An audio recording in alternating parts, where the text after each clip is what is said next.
my left, on my left, Colin Morris, who's the MD of Big Lemon, and then George Burton, who's the head of network for the first group, the X4, X5, and Amy and Nikki from upstairs, officers from Town Council, and I'm Councillor Mike Johnston, chairing the meeting. So I think in the normal format, we'll go through the agenda pretty much as we did a few months ago, because this is our, is it two a year we have, or 2 a year? You'll notice that there's an absence today, the absence being North Somerset Council officers from the highways. And we don't know quite why they've given their apologies, but they have. We wonder, obviously, is it to do with the fact that they had a public meeting only a couple of weeks ago? How many of you attended that one up on West Hill in the Children's Centre? I did as well, so a little handful of us. And we weren't really informed that they were going to do that. And of course, we had this one penciled in back when we had our last meeting. So there was plenty of warning that we were going to have this public meeting. So it's a bit disappointing that they're not here. And the cabinet member, Hannah, has left the cabinet for family reasons, and so that she has been replaced, but we didn't invite the new cabinet member for highways and transport simply because it's a new post. He's got to get bedded in, and I think we felt that it would be throwing him in at the deep end if he was going to turn up today. However, we'll get him to come along in our next meeting, which will be March, roughly. February, March. Yeah, great. We'll work out the date. Subject to you wanting us to have one, do you all feel that it's worthwhile having these bus forum meetings? I mean, I think having two major components of the transport network in Portishead here is excellent, and so we're very pleased to have you both here. Well, yes. I mean, I think initially they were later. And I think it was felt that for staff and officers coming from North Somerset, it just wasn't particularly convenient. So hence the reason why we decided to have it now. But yeah, we could tweak it. We'll discuss it perhaps later in the meeting. Righty-ho. So we'll kind of kick off and discuss the bus routes. And George, would you like to just sort of take questions from the floor? We'll start with the X4. Personally, from my experience, 3 buses an hour, I think is a good service from Portishead. As you know, in the last timetable change, they increased the frequency in the evening, which I presume is proving to be successful. And certainly it doesn't, you don't have to wait the hour that you used to. And I think overall, we are blessed with a relatively good service, and particularly now the electric buses are on stream. So I can see a couple of hands up already in the audience. We do have a roving mic. So for the convenience of people who may or may not be online, okay, we need to use the mic simply so that they can be hearing the questions as well.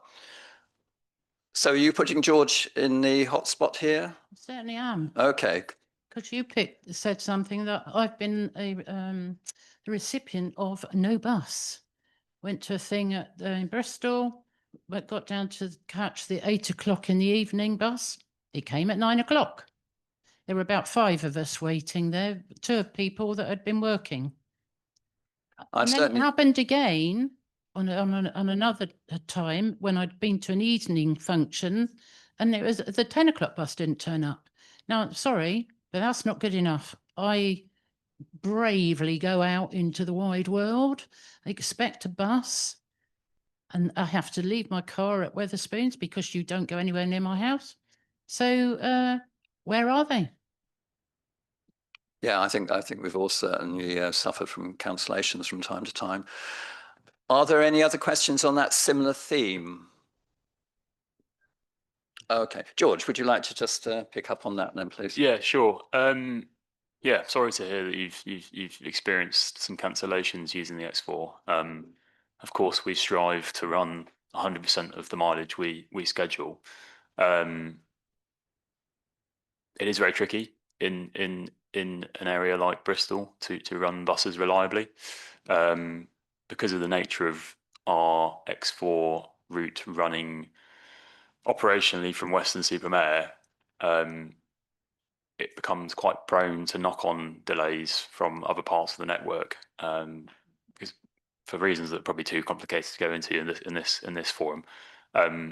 There's a lot of interdependency, which does make it harder to run certain routes in and around this area as reliably as, say, we would do in, Bristol, where the routes stay within Bristol and run up and down key corridors in Bristol at high frequencies.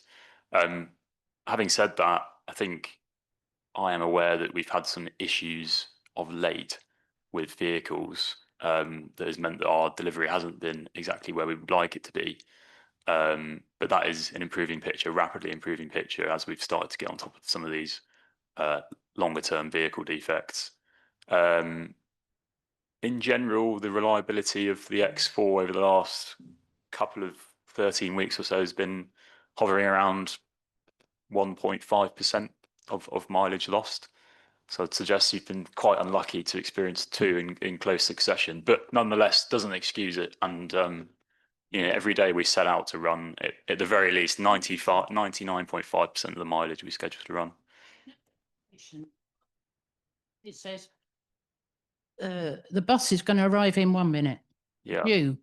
Yeah. Yeah, due. Then it which stop was this? disappears. Not even sorry, delayed due to accident or whatever. Some information Yeah. when you're standing in the freezing cold Yeah. on the busy high street. If I'd have known it wasn't going to be, I would have gone up to the bus Sure. station. Sure. It's We- just not right. So we should be letting customers know if we have cancellations. Absolutely. Not all of the time do you have the luxury of foresight for such cancellations, but most of the time we do. So I feel like in your case, we absolutely should have done that.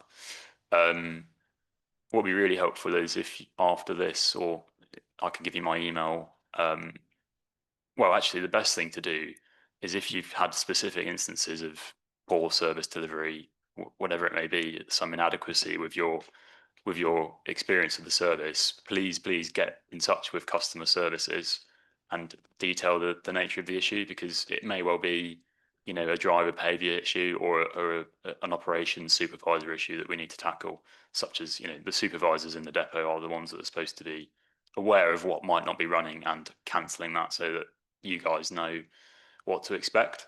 But we can only really do that if we can laser down on specific examples, because as you can imagine, there's millions of points of data flashing on our screens every day, and it's very hard to spot the issues automatically. But I'm very sorry to hear that you've had a bad experience. I think you have been quite unlucky, because the reliability in general, especially with the arrival of the new electric buses, has been pretty good.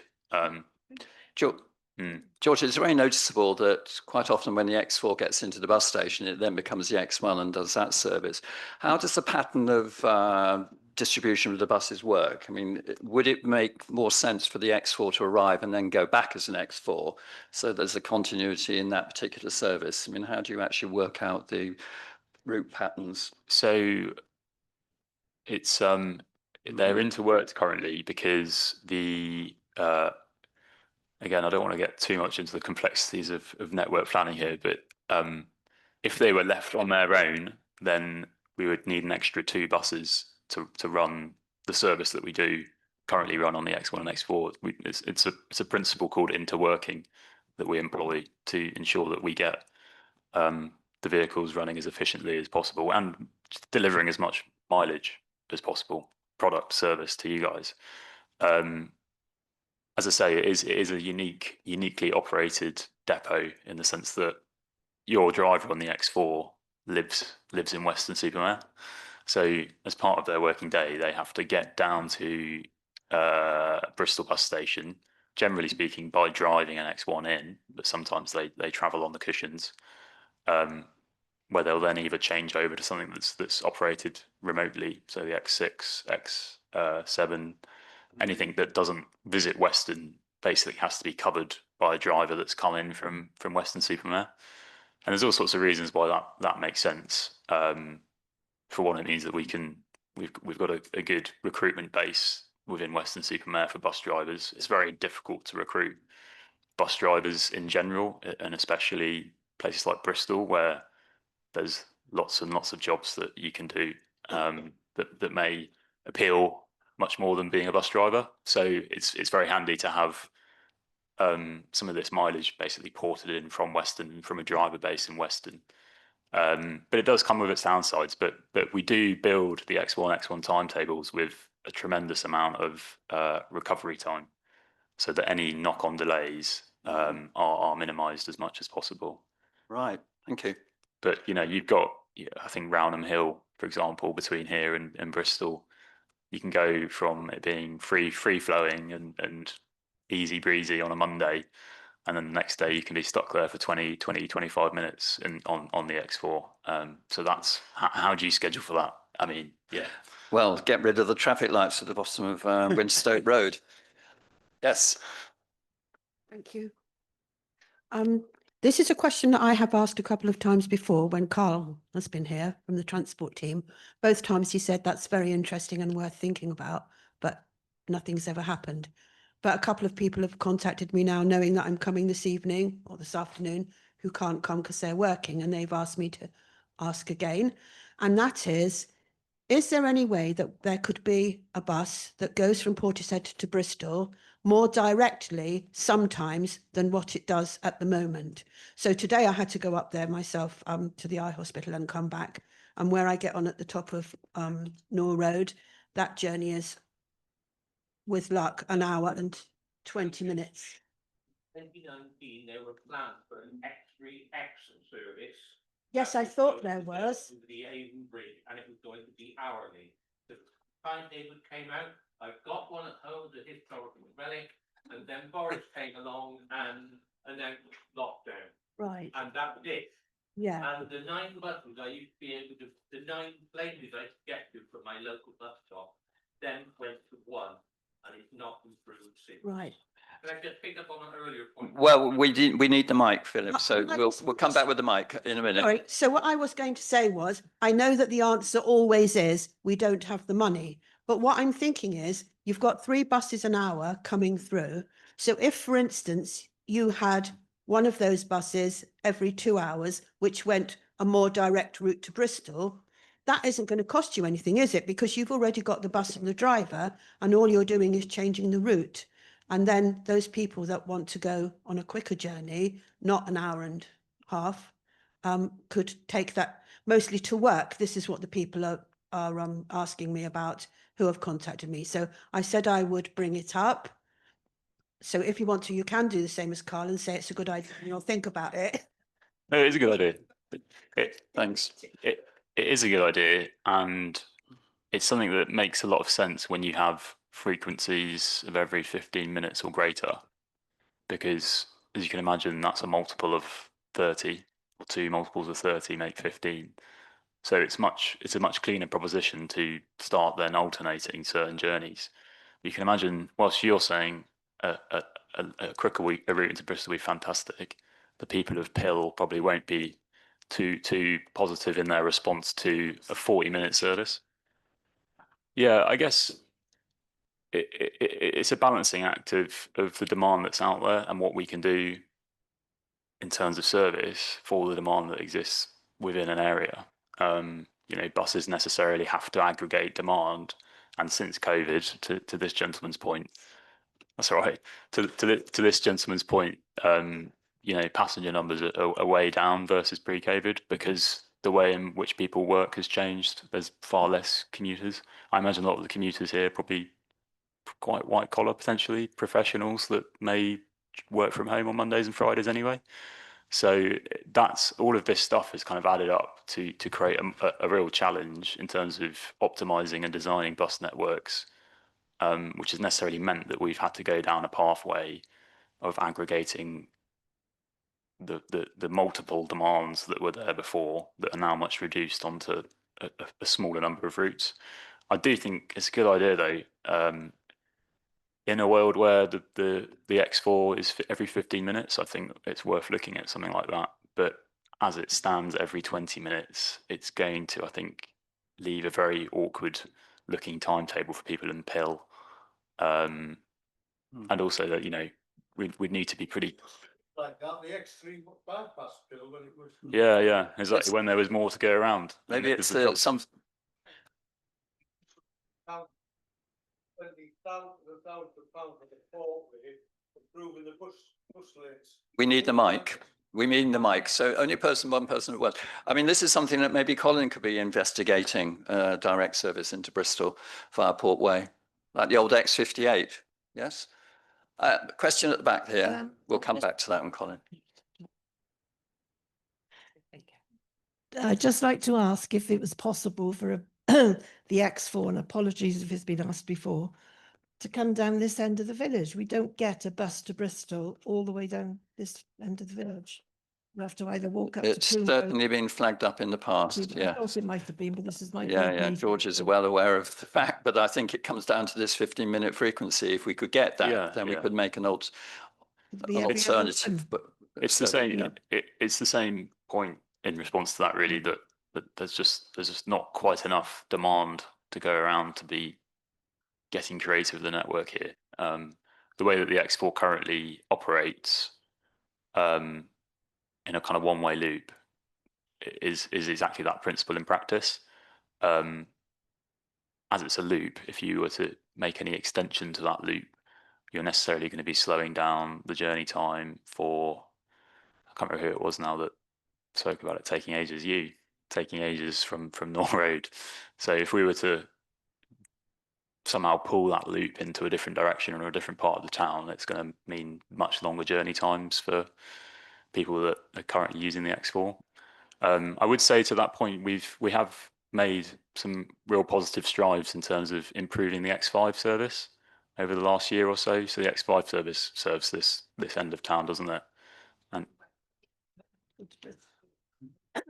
yeah, you know, it's very tough, and it's a balancing act that we need to get right. And it probably might be a surprise to some that the X4 isn't actually currently what we'd call a commercial service. It's still in need of a level of subsidy to maintain its current service level. So, you know, how do you square adding yet more mileage to a network that in its current form isn't quite where it needs to be? I think, yeah, as to Mike's point and to the lady at the front's point, if we can get the X4 to something that's more like every 15, then you can be quite creative with alternating patterns and things like that. You guys need to use it more. No, basically we need to grow patronage. The real goal that we try and achieve as bus operators is not to get people to give up their car and become diehard bus users. Our average customer travels with us 8 times a month or something like that, 8 times a month. If we could get every unique customer we see to travel another 2 or 3 times a month, that would probably be enough to just to allow us to look at lifting services up. So it really does come down to the usage. But also with the development of the railway, I know that's some years away, that's going to change the dynamic of the town and probably will hopefully generate more public transport use that we can collectively be a bit more creative with. People do say not going on that X4 to Bristol because it takes so long. So, you know, it's chicken and egg. It's a chicken and egg. Yeah. We have a question from Bob at the back, Councillor Bob. Yeah, I think a lot of people are real concerned about this. Currently, the routes all travel virtually the same way. Obviously, the X5 goes out to Weston. There are massive areas that are literally left abandoned. So the Val, the Marina, Bristol Road, Brampton, North Western, although you can get a bus to Western, but you can't get a bus to Bristol unless you get on the Western bus that's coming back and then get off to the high street to get a bus to Bristol. Obviously, people are aware about the development that's obviously potentially happening on Tower Farm and Clevedon Road. That's an additional 500 homes. As a councillor, I suspect within the next 5 to 10 years, the percentage will be about 10%. So another 10% of homes will go in to Portishead. Obviously, First and the Big Lemon, hopefully, if they're still going, will have to rejiggle to do that. I believe, obviously, with the train attending in the next 2 years or 3 years, shall we say, that means that you would probably reopen the marina route because obviously you would have to, and the houses then were obviously built on Tower Farm and Clevedon Road, which means you have to facilitate that. Obviously, I'm very passionate about getting a community bus, and I think you will be forced to do that with the train service coming in, that you will have to look at a way of collecting people around Portishead to drop them off at a hub. And ironically, obviously North Somerset's been promoting the hub service, but that's exactly what the hub should be. Now, the only other question I have today is, we were told by December that the hub shelters will be put in place. Obviously, the ones in the high street are still not here, and December's around the corner. Thank you. Bob, in answer to your question about maybe a shuttle bus going around to a hub in Portishead, that will come up in discussion shortly in today's talk. Okay, where were we next? I think on the front row, Nikki. Thanks. Oh, sorry, yes. I'd just like to say about having a more direct route to Bristol. I'm a regular visitor to the eye hospital. I do not travel very well on a bus, and my only way of getting there without being ill is to get a lift to Clevedon and catch an X6, which takes me directly to the bus station without going through Nailsea or any way. That, to me, is the only way I can get to Bristol without puking, in other words, because going on the X4 the way it is, I'd never make it, to be honest. And I do think, you know, I fully support a direct line if you can cut out the, you know, the sort of the wandering bit that it does. Right. That is my personal, you know. So pill makes you sick.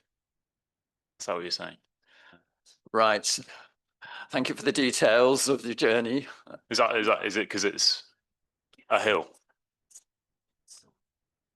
Yes, you know, to get a lift to Clevedon to catch the X6 to go to the eye hospital. Doesn't the X6 go down a big hill? Okay. All right. Thank you. We're intrigued by all these badges you're wearing. Yes. Jevon Smith, national commuter of the length and breadth of Great Britain, City of Bristol College planning expert. Yes, I've studied for now 31 years, can you believe, on public transportation, as I'm a petit mal epileptic with Asperger's syndrome autism. Right, yes, so going back to services stopping rates with routes taken, we then need to consider what is a better term of a service instead of a number, right? Because, for example, take, for example, what Stagecoach do by Worthing Depot or Andover Depot. They use a word. In Worthing, they use pulse between Village Lancing to Worthing, or star in Bognor Regis, and also star in Andover, as well as Farnborough. You get gold in south of Devon, the same county name nearly as my name. So when you look at the stopping rates, going back to the X58, when it operated passing Pill and then coming up to, I think it went through Sheepway and then straight into the town, back in old day strategies, and even onto Clevedon via the Gordanos. You look at those strategies, and if we had a railway, for example, other places served, say, on the Gordanos, the stopping needed to be taken. What places would those need, of course? Would they be good served if rail was interworked with the Ashton Gate Stadium like we have today on the X4? And then on other servicing, are those services going to be sufficient on the time to stop? So if you think about those things that I, from a national perspective, know this is worthy to be thought on anywhere in the country. Okay, thanks. Thank you. Philip, did you want to come back? You had your hand up a while back. No, I don't know. You had your hand up. We'll go here. Thank you. Thank you. There's two responses, but one of them you stimulated that I'd forgotten about. I used to use the bus every day. I can't now anymore because she don't run the service. The other thing is the hub. I thought, oh, I'll use this nice new shiny new thing. The information was so small, I'd need a magnifying glass to see it. And that was with my glasses on. Why are the boards telling you the numbers on these hub things so small? We're not the only people that got fading eyesight. There are lots of people that cannot see tiny writing. Thank you for reminding me about that so-called hub. Carl informed us at the meeting a fortnight ago or so that the real-time information, the RTI, was being updated and upgraded. And correct? Well, anyway, I think he definitely said that. He implied that it was going to be quite soon. So I'm hoping that, like as you raised earlier, they will get more sort of up-to-date information, as in the bus isn't coming or it's been cancelled or delayed. I mean, my son, he commutes daily. 32.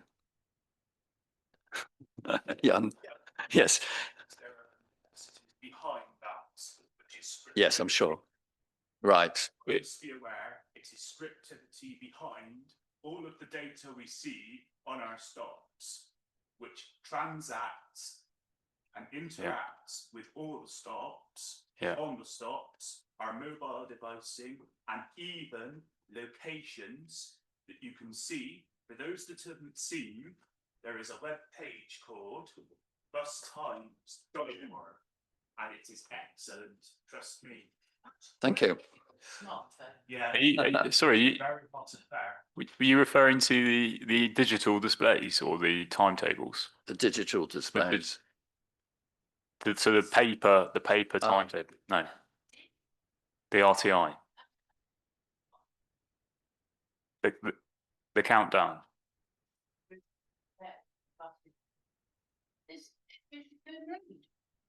What's going on there? So you're referring to the... How long it takes from Boom Room to get around to Sainsbury's? There's no information whatsoever at Sainsbury's. I mean, they keep being badgered to put one in. What's that? Well, they put a shelter in there now. No, there's nothing, is there? Not even a seat. Precisely. And I think we should collectively get on at Sainsbury's to get some community shelter in there. It's very poor service, and they have been told, the manager's fully aware of it. As for the bus hubs, yes, I mean, they are proposing to do these bus hubs, the railway station, 2 on Harbour Road at the Parish Wharf stops, and the precinct here. But it comes with a number of caveats. They're going to alter the pedestrian crossings in the High Street because they're putting a stop in over by the new post office. And it's quite complicated, and I think it was... to put it politely, I think things sort of rather, well, let's not go down that route. I think the initial plans got tweaked a lot, and so I think it all had to go back to the drawing board.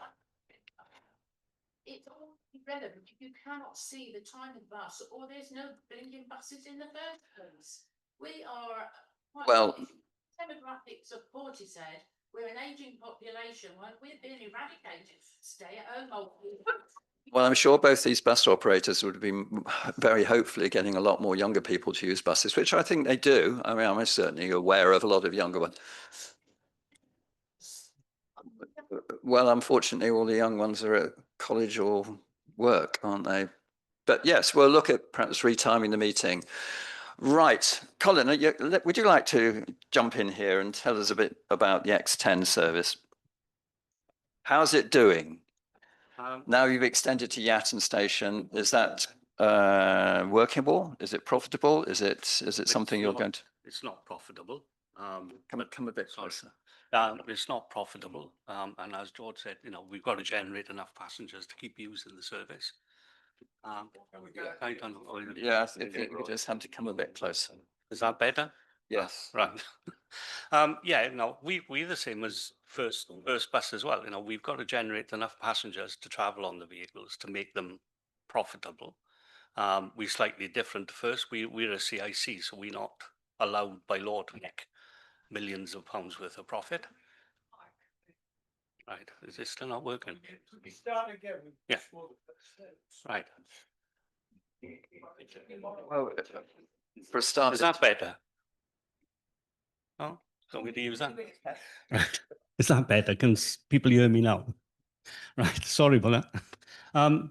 As George was saying, you know, you've got to use, if you put buses on the road, you've got to have people to use them. We understand that every individual will want to go to different places at different times. We understand that. But the core group of passengers we need to generate to keep a bus on the road is on average at least 12 to 15 people on every service, on every trip. And that would just about break even. We are, as a CIC, we are not allowed by law to make profit. Anything that we make over an operating profit, we can get some margin.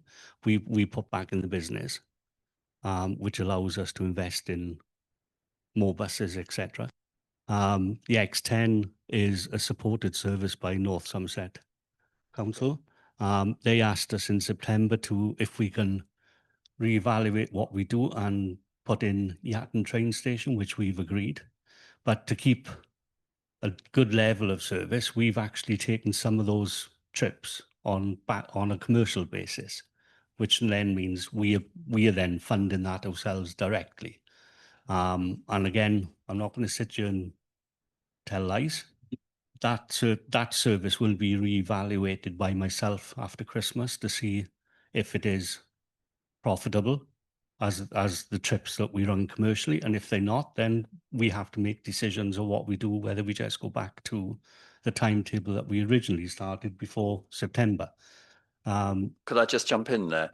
So, as you probably know, January is the point at which the decision is made in terms of subsidies and such like, as I understand, for spring changes to the bus services. So what Colin is saying is if the North Somerset Council decide to strip out the subsidy, then it could be then that from spring, you might then have to change the timetable. Yeah, we'd have to look at what subsidies are available for us to continue with the service at this current level. I am pleased to say that numbers are going up since we changed the service in September. There is an increase, but I've only got the 2 months. I've got September and October.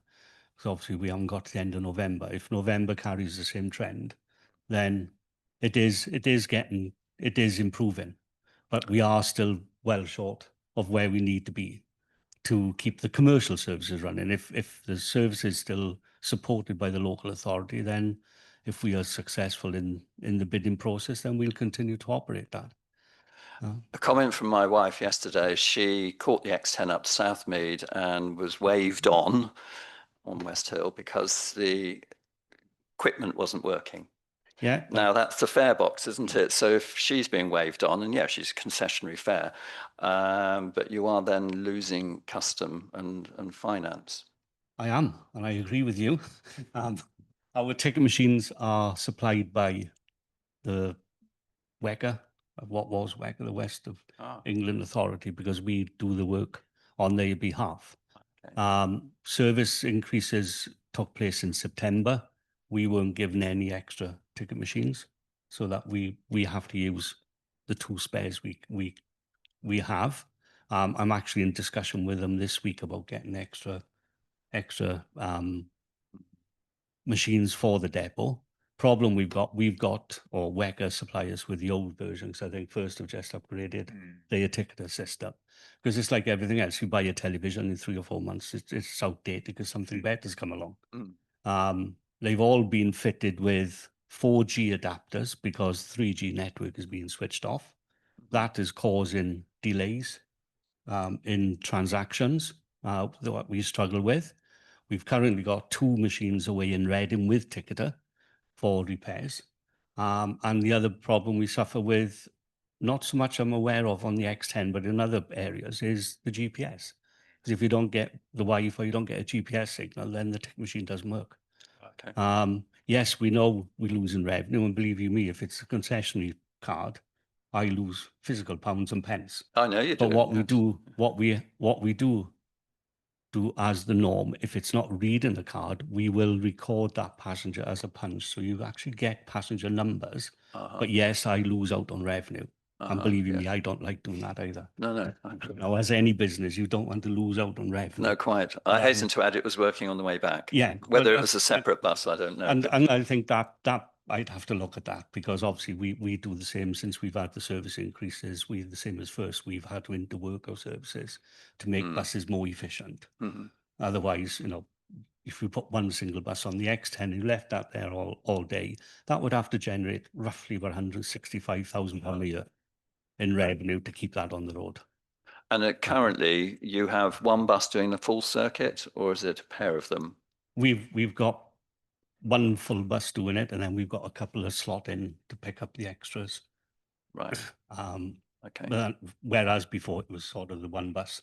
Mhm. But when we've added the Yatton extension and the commercial journeys onto it, we've added a slot in another bus. And look, I hasten to say we've slotted in another bus at our cost. It's not cost taxpayers or North Somerset Council any extra money. That's at our cost. Thank you. I mean, my poor wife, she's resigned to me asking her, oh, was the bus quite well loaded? So yes, yesterday it had about 10 people, I think, all the way, and about busy, 5 busy. all the way to Southmead, but students were getting off at Filton. So it seems to be good. At this point, I'm going to bring in Dave, because Dave has got sort of a proposition in terms of maybe another service you might think of, which is, as Bob mentioned, some sort of commuter service that loops around the town and comes into a specific hub. And the railway station would be probably a hub in the future. So Dave, if you wish to address the audience and yeah, thank you. don't go into too much detail. It's very detailed what you've done. This that I've handed out actually today is not about that particular route, but we have been working all aboard the bus. We have been working about a round town route and trying to plan a round town route.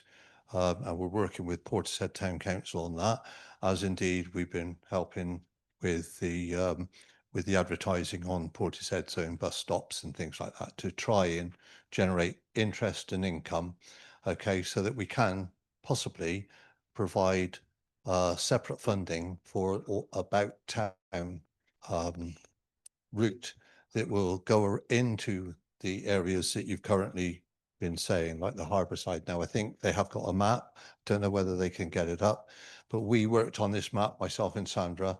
We actually drove around it. We think that the whole route would take less than 2 hours, and it could be even hourly if we get 2 buses, but 2 buses is a lot of money. Okay, so we've got to discuss that. Don't know whether they could get that map up. In between was perhaps what I can do is I can actually go down through this bit as well. Okay, shall I do this bit, Mike? Is separate. Yeah. That's the map. Okay, so it's only part of the map. Actually, it doesn't show it all. Very much only. But basically, the whole route would go out, going up North Road rather than coming down North Road, so the opposite way to the X4, and that would mean that people that are in town that want to go back to North Road can do it a little bit more quickly than they can at the moment, and they would go up North Road, so it's not direct competition. But also, we don't want to compete with the X5. What we want to do is we want to complement the current buses, and so we're looking at ways that we can actually use those bus hubs that they're putting in, where our buses can go round and go back to those bus hubs, so they can bring customers to it, okay, to those other services. Now, the other areas it would go to is it would come down, go through wetlands, It would come out by St Mary's Road.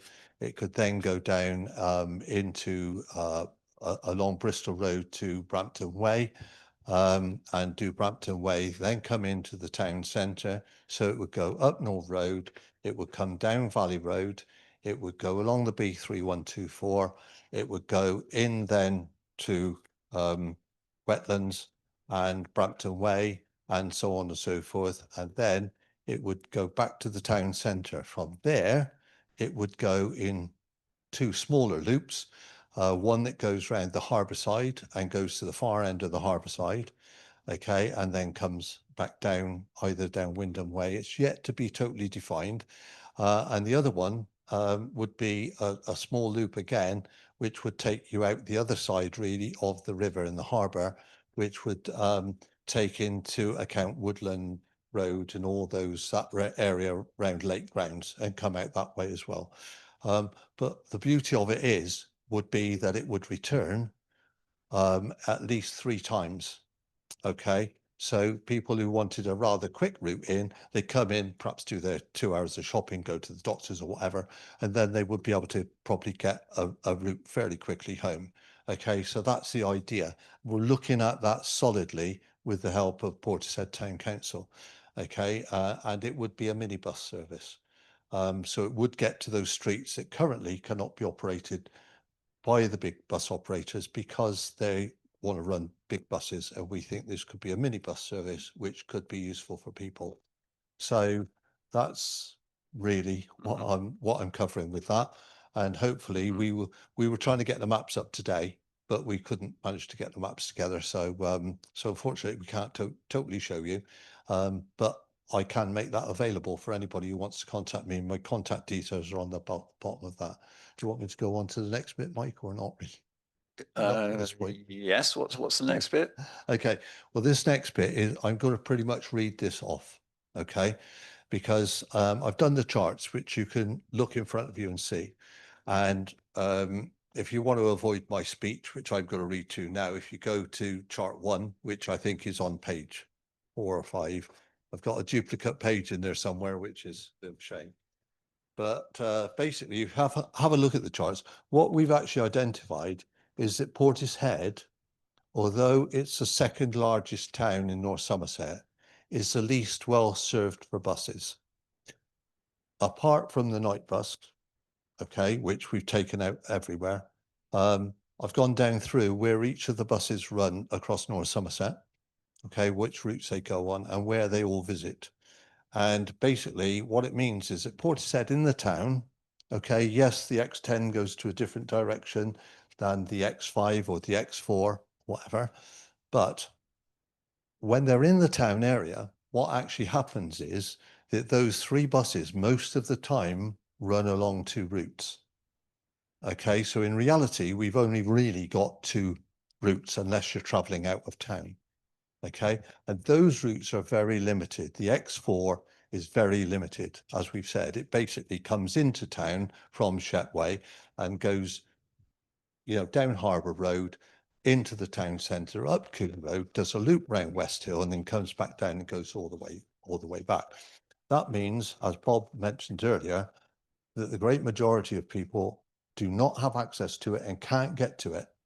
Okay, especially if you're disabled, you cannot get to it. The X5 also runs a very limited route. It comes into town, okay, and it basically shoots out along the high street and back again, okay. And the X10, I love the X10, and I do have to compliment Mike because I caught the X10 the other day at Walton Bay because it was diverted, okay. And I live at Walton Bay, and you don't see a bus for love nor money. I managed to catch the X10 and it did drive down through Walton Street, but I digress. But it was lovely. And the driver was very good as well. So the X10, what it does is it comes in the same route pretty much as the X4. It hits town in approximately the same way. It goes up West Hill the same way. It goes along Down Road the same way. And then at police headquarters, where the X4 also goes down to Nightingale Rise. And then what happens is it disappears out Valley Road and it goes along to Clevedon, that direction. So So you can see it actually follows the X5 route even at that point. So it transfers from the X4 route to the X5 route by just going down Valley Road, which in reality, apart from the people going to the tip who don't want to go on the X10, there's not many people there. So can I just interject a moment? So you're saying that the other day the bus got diverted through Walton and Gordana and up round by you? Yes. Correct? Yes. And did you get any feedback, Colin, from your driver in terms of the narrowness of the road and such like? I mean, going back many, many years, yes, a single decker bus used to go there through there frequently, didn't it? On one of the one of the routes. It was a slightly smaller bus. The I think, 88. than a lot. So But was yeah. that a success going through Walton and Gordana and coming up that way? I'd have to check with Jason because Jason would get that feedback. But it'd be an interesting point to make a note of, wouldn't it? Because would that be more useful than going through Weston and Gordana? Carl says you cannot get a bus down that road. So when But we know that it's not true. Yeah. Yeah. Yeah. I mean, I know it's not particularly easy, even Good. when two cars meet. But, Yeah, it's not easy. It's not an easy route, and it's not. but an it would easy be route for a what bus. once every But 1.5 hours, isn't it? Or A something? minibus route could do it, and that's what we've always said around Gordano Valley, and that's what we've always tried to say to Carl, and he's always said that it's not feasible and it wouldn't work and it won't be cost effective. However, and we also said 3 years ago that around the town route, a dumbbell sort of route around the town at Portishead, go out those routes and around the town at Clevedon, taking them through the town centre would do the job and would get a lot more customers. So in essence, what you're saying in this report is basically that with the addition of a Dumble route, then we would be much better served, and we would bring us into parity with some of the other. Absolutely. I mean, habitations. I mean, you just look at the figures. Portishead, for the 3 bus routes that it's got, really has got an average of 8. Well, divide the population, and it's 8,788.67 people. I don't know what the 0.67 would be. Whereas Weston-super-Mare has 11 bus routes, and that averages at 7,000 per bus route. So per head of population, 7,000. Then you've got Nailsea of 3,000, okay, which has got 4 buses, and Clevedon, okay, well, I've got number 5 here, it's actually 7, but it's 3,011 people per bus route. So that means that actually in Portishead, we are the poor relations, okay, and we have always been treated like that, okay. So it's actually diabolical, and I think owing to the fact that we are the 2nd largest town, okay, and all that money that goes into the pot for North Somerset through our rates and so on and so forth, whatever council tax, I think that's appalling. Now that's what these figures actually show. Now where I got this from, right, was I actually read all the maps, okay, painstakingly followed them where they went through and so on and so forth. I then looked to put all the populations, including villages, right? Now there are actually villages that are actually as well served, if not better served, than Portishead. And those villages only have a population of a couple of hundred. Okay. Okay. So we certainly get the gist of what you're saying. And in terms of prospective services, then as you mentioned, a minibus or an extended size minibus could potentially cope with going around the town, a bit like Sid's bus used to do, and I'm sure we were all familiar with Sid's bus, which I presume was operated privately, possibly by Sid. It was a contract, yes, but I mean, was it just Sid and his bus? Yeah, that's what I assume. And then he retired, and that was the end of the service, wasn't it? So we could bring back something perhaps on those lines. But with you guys, I mean, particularly Colin with the first Big Lemon, is it a possibility that you could look into doing something like this, maybe with a subsidy, perhaps even coming from the town council? Funding, if funding was available, then we would look at it. Listening, I don't think it would stack up commercially, if I was to be honest. And as I said earlier, you've got to put so much funding into a commercial service to try and at least get your money back. Thank you. we would have to have funding. Yeah. The idea of services being funded is that it gives you that little foothold to try and develop and grow patronage. And therefore then eventually the funding ebbs away and it becomes a fully commercial service. Yeah. But as I said earlier, for that to happen, realistically, you have to have 12 to 15 people per journey. And I think George will probably agree, that's what we work. That's what we work. Yeah, that's what we work along. We're a much smaller operator than First. But the dynamics are the same. We still got to work on the same principles. Could we leave for you those- with the exercise of working out roughly what it might cost in terms of running that service, running and having a subsidy, and how much that subsidy would I would- be in the region of? We could, but somebody would have to provide me with the timetable, the route. So we'd have to measure Well, that's where mileage, we'd David have to come measure. forward with yeah, quite an interesting route around town. Yeah. Roughly 2 buses. Yeah. Yeah, so that's Yeah. good. Well, initially one. Yeah. Initially one. Initially, start with one, give it a trial, okay? The second thing that we can bring to the table as a group, right, is that because we're a voluntary organisation, the problem is that, can you make it shorter? Councils can't raise the money themselves, okay? And they are very reliant on government grant. Government grant is very often short-term. Okay, it's a bit like the BSIP, come in for 3 years, which they managed to get it extended to 4. As an ex-community worker, we have set up our own group, okay, as All Aboard the Bus. We are officially a group that is constituted with its own bank account. We could apply for private funding as well, so that we can get a bus supported not by the government, and also North Somerset Council could look at us more seriously than they currently are doing, because we could help raise funds, which would mean that they could divert funds that wouldn't be needed for us. We could get a longer term service because we can raise funds ourselves. But obviously it needs support. Sorry. Cards, but it was a pay-only service where you paid to go rather than use the concession card. Well, they're still getting paid using the concession. There's still money going through the fare box with our concession cards. Yeah, but not very much, is it? Yeah, Well, well, this is a good point, because it's not just about population; it's about demographics. Yeah, yeah, I'm sure. Yeah, I mean, the biggest cost of running a bus is the driver. Me and Colin would both tell you that in order of cost, it's driver, fuel, and then maintenance costs.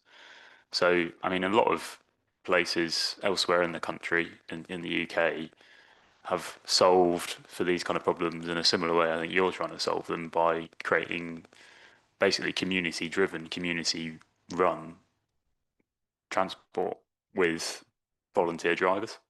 So if you can take the driver cost element out of the equation by running something with a large group of volunteers, but by the way, I think only would need a car license on section 19 permits. I'm not sure. Don't. Yeah, maybe D1, which is a very easy license to acquire. It's basically a modified car license. Sure, but lots of places have been able to actually execute reliably and for the long term something like that using the pool of labour that you have within the community. I think, as I probably echo what Colin said about a route like that being probably very difficult to make work commercially. So absolutely, I think it would need a level of funding, private or public, but potentially much less if it was driven by the community rather than an employed driver. We can certainly look into that, yeah. I believe actually the Big Lemon started off this way in Brighton. Yes, in a similar way, they found that the bus services were not really good enough being provided by the local authorities. So what they did was they started up by the ways, and they started that way and they've grown from there. It's possible. It certainly is possible. I'm not saying I want to run, but it's possible. Right. I will refer to one of the slides that was shown to us at the North Somerset meeting. and I'll read it out. It's in relation to what we've just been discussing, really. The current council-funded bus service support contracts expire next April, and the BSIP provided a one-off 3-year booster funding, which runs out in March next year. From that point, funding will move to a new bus grant, which is expected to be lower than our current funding, and that bus grant is around about, or was about 4 million, and it will therefore reduce, they think, to about 2 million from central government. And so the council, North Somerset, will be looking to find alternative subsidy routes or dropping them. So hence the comment about the X10 service, for example. Right, Bob, you've had your hand up a little while.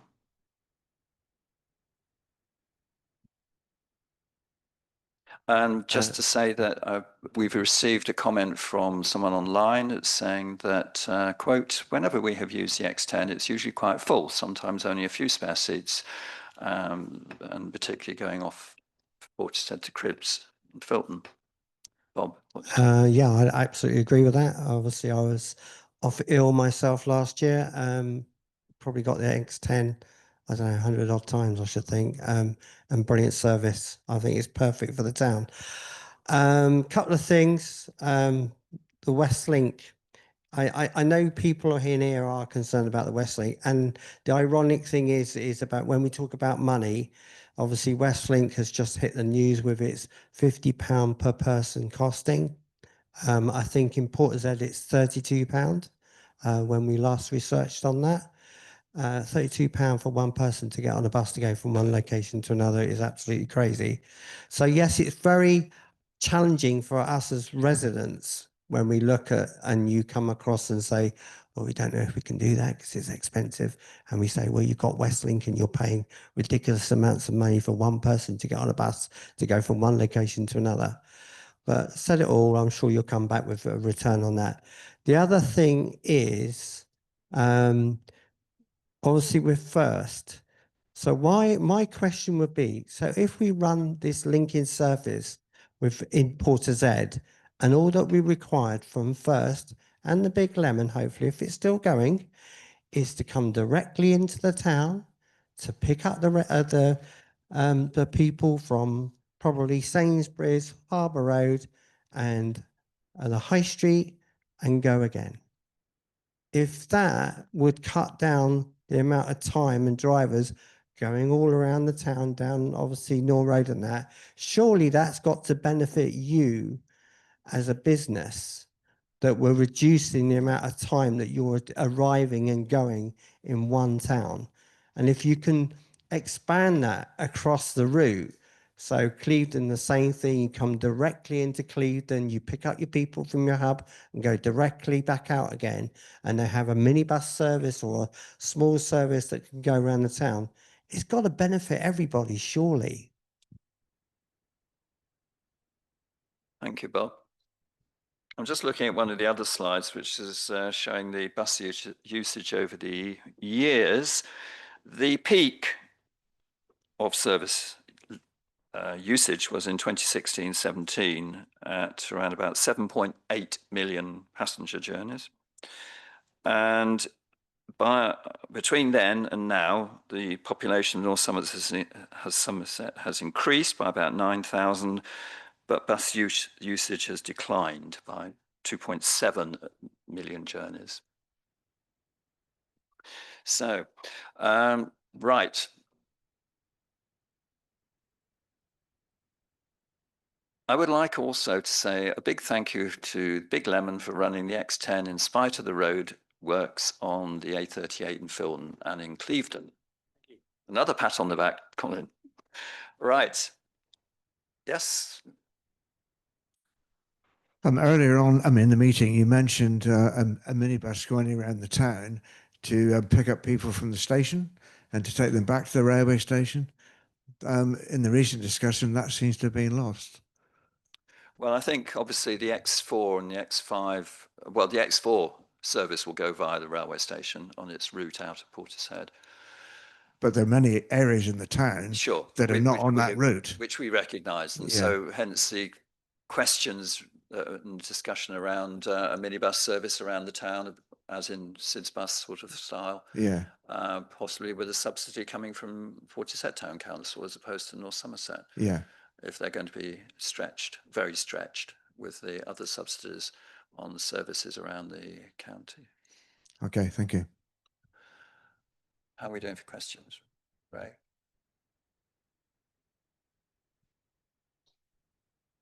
On that same or similar subject, I happened to be at the bus stop at Harbourside on Harbour Road today, and I noticed that the times that which has got a new shelter on, certainly going to out of town, and it only mentions in the display X4 and X5.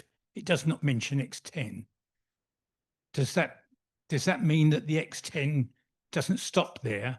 I was under the impression, I might be wrong, that it stopped at all stops, because that was an issue that I raised at a previous meeting here, because at one time the stop at the Vale on Wyndham Way didn't have a display for the X10.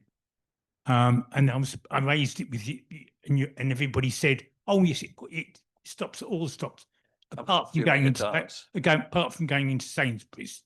But I was surprised that it doesn't appear in the one at Harbourside. That I don't know why. Is it working now? display. Can you hear me? Yeah. Yeah, we are having problems with the display. Basically, how the displays work on the bus stops is that the councils and the agencies take the feed from our ticket machines when we put in all the information into our ticket machines with the timetables, the scheduled services. That should transpose across to the RTPI, as we mentioned earlier, which is the display at the bus stops. Only this week we've had a query saying that some of our services are not feeding through and therefore are not being displayed. But it's the permanent timetable. So what does that? Yeah, it's not picking up the timetable from the feed. When we put the timetables into our portal for the ticket machine, our back office, that feed is then fed through to the local authorities who run the RTPI. And then they deal with the displays and what is shown on the bus shelters. We don't have access to that. I think First may have access to. No, it's the same. We can cancel trips, and but we can't even cancel trips on at the moment. I think what the gentleman's referring to there is the actual physical paper timetable is missing the X10. So I think it comes up with the whole timetable. Yeah. All journeys on the X4 and all the journeys on the X5. But nothing about the X10 at all. Feed that into North Somerset Council's transport department, because they're the ones that produce that material. Right. Sorry, I misunderstood what you were saying. Is there room in the panel for it? This is in the panel. Yeah. There is room for it. Yeah. We'll pick up on that. Yeah. So it's a misprint, basically. The other thing, on a similar sort of subject, it goes back to what people was raised. Brampton Way. No, the lady who was asking about buses not coming to presumably Anchor Road. How would you actually display or tell any passenger that the bus journey was cancelled? I know sometimes you put it or used to put it on the window actually in the bus station, but how would somebody waiting at Anchor Road know? If the stop on Anchor Road has an RTI display, right? That should yes, it does. That should take from our ticketer feed when we cancel journeys. So we've got a direct feed into the RTI system. It does. If it's been missed, then that is our error and something we need to correct. But that is how it works, and it will show the journey as cancelled. We can only speak one at once. On similar subject, can I ask another Yes, number, yeah, make another point, yeah. another, well, it's a similar point. Again, it's a similar issue. On a number of times recently, buses have been diverted away from Sheep Way and Harbour Road because of roadworks. And then the notices that appear in the displays just are presumably produced by North Somerset and say that during such and such a time, the buses will be diverted from such and such and will be unable to serve this stop. What it never says is where passengers have to go to actually catch a bus. And I rather fancy that it's possibly because of the way perhaps first tell North Somerset that we're not going to serve them, but there's nobody in North Somerset to actually decide or suggest to where the passengers need to go. So they need to go to a car. But sounds like a lack of communication here. We post all the versions in advance on our website. So if you visit our website and go, I mean, I'm not suggesting you use a smartphone. You can use a computer, use anything to access a website. But okay, well, you can imagine it's quite difficult for us to go around and have somebody employed just to go around putting displays on our bus stops, because, well, they're not our bus stops, on the council's bus stops. So we do take every reasonable step that's available to us to communicate diversions to our passengers. I'm afraid that we're not in a position to be able to go out and knock on the door. Okay, okay. Nikki, the mic. We got 3 questions down in front, or 3 points. We've got about another 15 minutes, so if you could make them fairly brief, please. Yes, Jevon Smith here again. This is a very hot affair, I must have to rise. And of course, we don't all have the technological to modern society to get into the grips. I had one instance only last night, where we cannot predict any times what will happen during the service operations to any operation in the country. And when a service performs, like has been arisen by the operations, right, you cannot predict to what will appear on any screen in the country, whatever mode will perform. Then, on the stoppings, so this service, for example, I rode last night, there was a breakdown problem where the service had some slight defects, only mild. Then we get to one particular stop. What happens?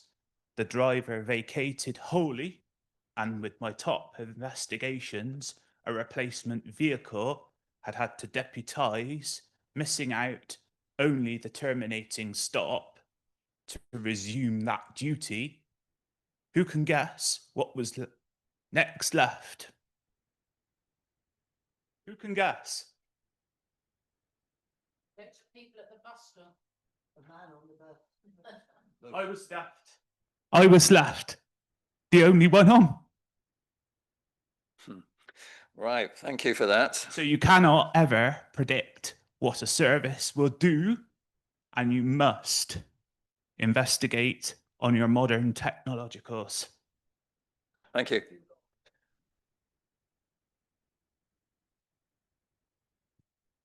Thank you.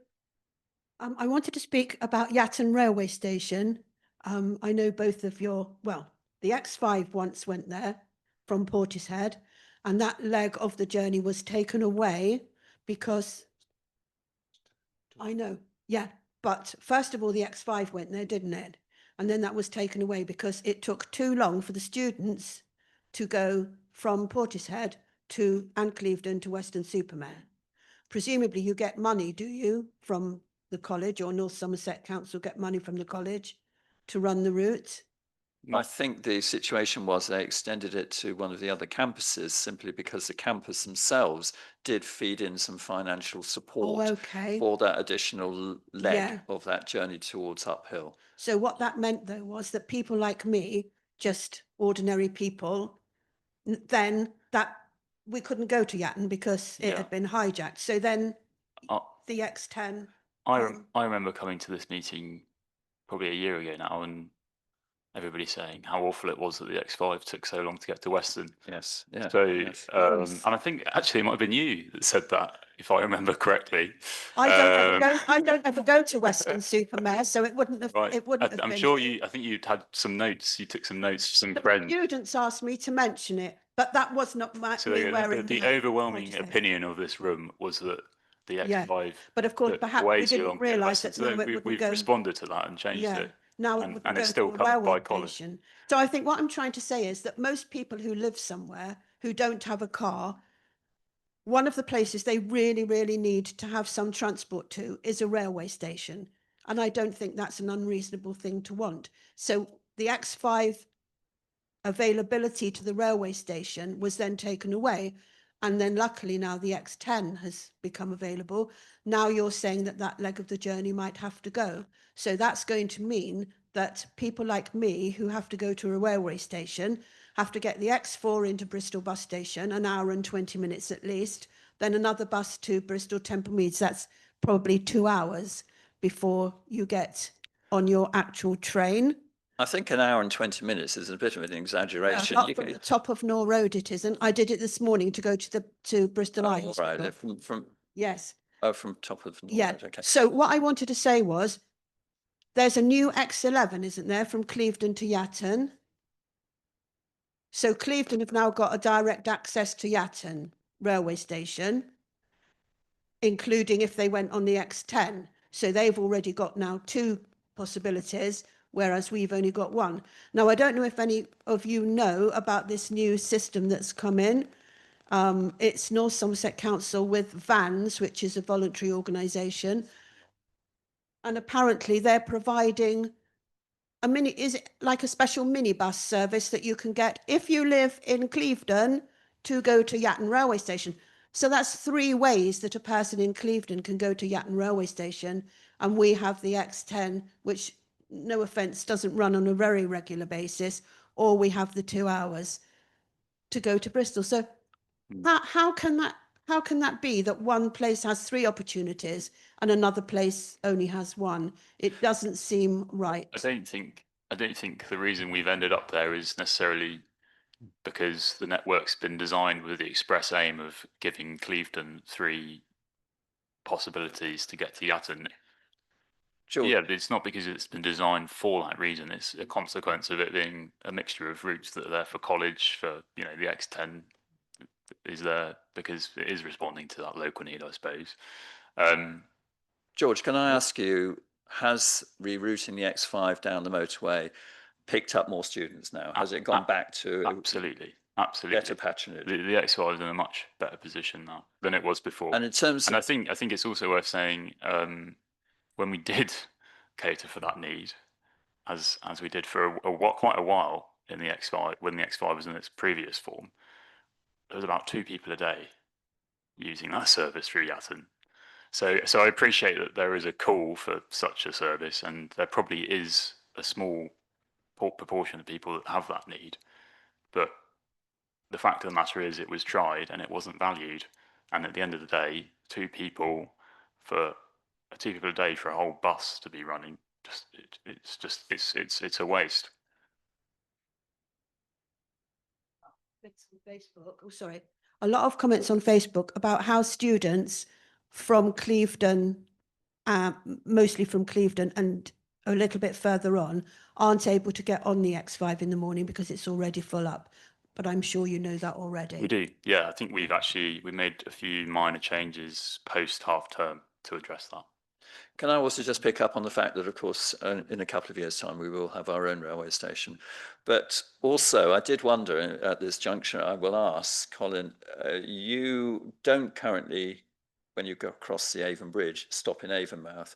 And Avonmouth is quite a good catchment area for people working there, and Portway Park and Ride railway station. I wondered whether the new layout at Portway Park and Ride could facilitate the X10 doing a quick loop around that station, drop people off. It's relatively close to Avonmouth, and the bus routes going into the town, village of Avonmouth. Is that something that maybe the X10 could look at in terms of your timetabling? Again, it's difficult for us. We could look at that, but then that could have a knock-on effect on whether it might need another bus to keep the current frequency. And with us, because the service is supported by North Somerset Council, it would have to come as a request from them, rather than us looking at doing it commercially. But we look at every opportunity that comes our way. But because, as I said earlier, we're a smaller CIC company rather than a PLC, we do rely on the funding to at least kickstart the service. And we've got a history, as the gentleman said earlier, that's how we formed in Brighton. And we've got a history within the company, and it's proven here in Bristol as well. Wherever we go, we will grow passenger numbers. The issue is, can we grow them enough for us to physically run them as a commercial basis? And at the moment, the answer is no, not at the moment. But when we see numbers grow, then that gives local authorities some sort of heart that it's worth running the bus, if that makes sense, and funding becomes available. It may not be at the same level we previously had, like we've done with the X10 at the moment going to Yatton, and I think there's 4 journeys in the day we now do totally commercially, and rather than be supported by the local authority, because we've seen numbers grow. But we will never get to the numbers at first. We haven't got the frequency, we haven't got the capacity vehicle-wise either. But we are more focused on local communities and making sure the communities can get a local bus service. That is what our vision is, that every community should be able to access public transport. Yes. Yeah, thank you. Sue, our district councillor, Sue. Thank you. Yes, a while ago, I had an email from a man who worked at Avonmouth, and he was asking if there was the possibility of a bus, because he was saying that he actually walks from Portishead to work there and back, because there is no bus, and he is not the only one walking. Must be fit. Yes, I'm sure he is. But yeah, but I think he starts work at 7. So it's very early in the morning. So I don't know how much traffic is around at that stage at that time. But I'm just saying that if a bus can go from Portishead to Avonmouth, that would be a lot safer for people who are now walking to work and over the bridge. So I just raised even that if you to didn't go to Portway Park and Ride, whether you just came off the interchange and I think it's a good idea, actually. It has a lot of merit. went to one of the stops. We have a service that connects Avonmouth with the trading estate. So in theory, the X10 could just connect with that timetable, maybe. And you might find that we certainly find lots of a strong, very strong flow to Avonmouth around 6 in the morning and 10 o'clock at night and 2 o'clock in the afternoon, because that's when the typical scribble it down, typical continental shift hours follow that pattern. So which could be a good pre-peak movement. Yeah, as I said, it's, we will look at every opportunity that comes our way. But as I said, we are limited capacity wise, because our buses that we operate throughout the day, they all leave the depot between 6 and 7 o'clock in the morning, and that's the capacity we've got at the moment. We haven't got the availability of another vehicle at this point in time. So we would have to heavily invest in that. And as harsh as it sounds, to invest in another vehicle for 1 or 2 people, it's a harsh reality. I'd love to be able to run a bus where everybody wants to go, but we have to be practical. As Jason has reminded us, it's about $250,000 a year, isn't it, to have another bus? Right, we're winding up now. So brief. I've got 2 hands up here. Brief. Right. Can I just ask the gentleman from First Bus? I keep hearing on radio an advert for using, I think it's a number 46, free. Are you, if you're doing a promotion, can't you do something over here? I know that you've done one before in the summer, get people to use the buses. How about have one of them promotions on the Portishead buses? Thank you. It's noted. I think there was quite an extensive scheme about a summer ago, wasn't there, for a lot of the North Somerset services? But 46 in Bristol. I wasn't aware of that. But thank you. Now I am. Right, Dave, make it brief, please. Hi, this will be brief. Basically, I've got to say again, on behalf of people who are of different abilities, shall we say, rather than disabilities, I don't like that word. Basically, a lot of the custom for buses are people who've got different abilities. They cannot drive for one reason or another. The other thing that they cannot necessarily do is use technology. And I think at the moment they are being excluded from the services rather than included. And I've tried to express this to everybody in the offices at B. Most of them are younger people that have grown up with the technology and are using it. But very often people can't for one reason or another. And they are definitely being excluded at the moment because they cannot check their website. They cannot check their phones. They cannot do that sort of thing. So I think it needs good consideration by the operators as to how to manage those people. If you're partially sighted or anything like that, if you're elderly and can't access Westlink is terrible. I didn't want to swear using the Westlink, but Westlink Transport just recently, people cannot get on and off those buses if they've got some form of mobility issue. And that is a real problem. It needs to be sorted because actually it's breaking the law on disabilities at the moment. It's breaking the law and that needs to be seriously considered. Right, thank you. Okay, I'm going to conclude the meeting. Our thanks to George and Colin for coming today in person. Thanks to you online. Thank you very much, Nikki and Amy, for facilitating the meeting. And thank you all for coming. About 25 of you. It's about half.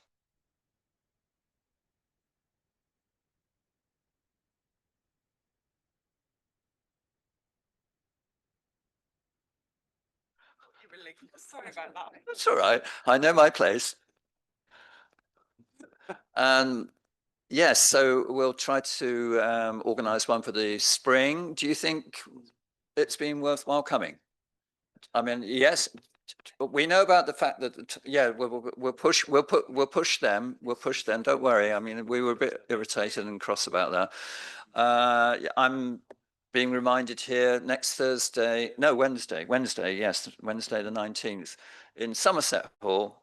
There's the public meeting in relation to the two big the planning sites that have been identified, which Bob mentioned earlier, Tower Farm and Black Rock in Portishead, but it would be a general discussion in relation, not specifically necessarily on those two sites, but in terms of development within Portishead.